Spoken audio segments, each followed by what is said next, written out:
Welcome to another edition of Virtual Storefronts Hidden Features. Welcome to Virtual Storefront. I just logged into my account. This is what you'll see. Go to pin your location. I have Murphy, but go to the top right corner, use my location for turning on my location services. Once you do that, then you go ahead and go to live feed. This is the nationwide live feed. That's one of the storefronts you saw right there. Here's a pool and spa. That's not far from here. It's over in Murphy. And so they're closed right now because it's Saturday.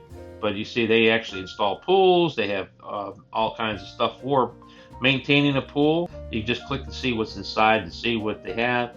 You can look at their feed, and here's their feed that they've been putting out. And it's like Facebook posts. Think of it like they're putting Facebook posts. And this is their storefront. And they got their business hours, so you can see when they're open and closed. And so that's typical storefront.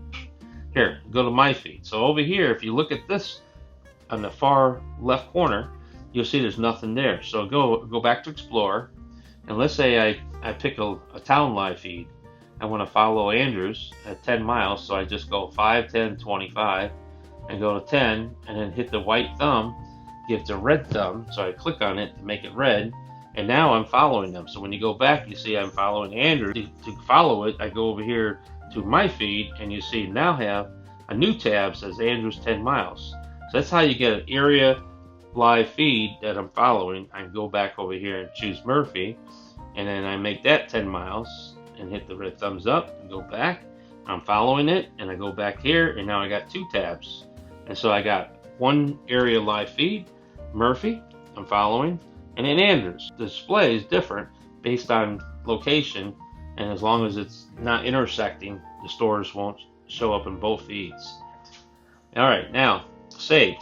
But let's show you how to follow an actual business. So if I click up here from Explore, and I click, you see all these stores is based on my location. So the first one that shows up is Galloway's because I'm closest to Galloway's Automotive Incorporated. And then the second one I'm closest to is Mountain Ride. Let's say I'm looking for local honey. I put in local and honey, Honey. Hit return, and I'm going to have local honey here.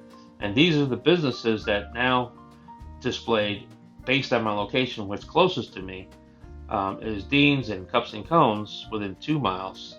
So I can go to Andrews and buy local honey from these two stores locally without going all the way to 22 miles away or further. The last thing we need to do is follow a store. And to do that, we just click on any one of these stores. In this case, we're going to follow Cups and Cones Cafe. The lower right corner, click on Follow Us. On the left, this is just so you can share button. So think of it as a share button. And then you can exit out. And you see here, Cups and Cones has the red thumbs up right there. That tells you that I'm now following that store. If I went to Dean's, hit Follow Us, I should be following. I'll back out, and it just turned red again. So now I'm following two stores. That shows up in this search result for local honey. Now that I'm following, you want to go to My Feed, and then now under the new tab, My Feed, you should see, let me refresh it. So I got to pull it down and then refresh it. So now Dean's and Cups and Cones both show up in the feed. So their local store feed is now in my personal feed. Area live feed is over here to the right on the top. You scroll it over, and I have two area live feeds that we just created. That's it. As simple as that.